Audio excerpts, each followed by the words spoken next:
Hi, this is Vizzy Pro 3 channel. In today's video, I will show you how to check when your Android needs to update. Before we get started, don't forget to subscribe and turn on the notification to keep you updated about this channel. So let's go.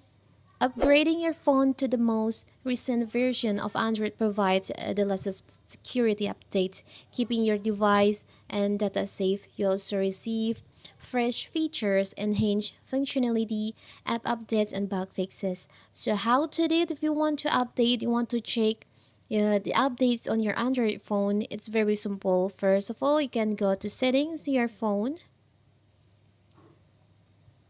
You can go to settings.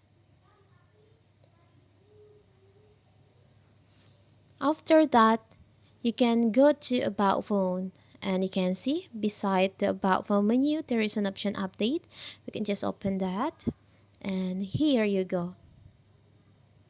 When your Android needs to update, there will be note update like this.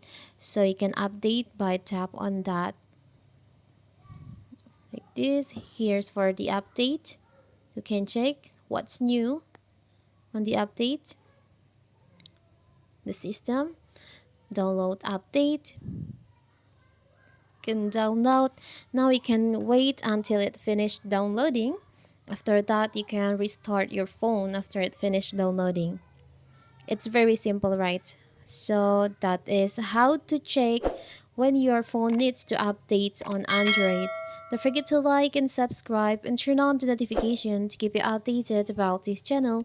Thank you and see you.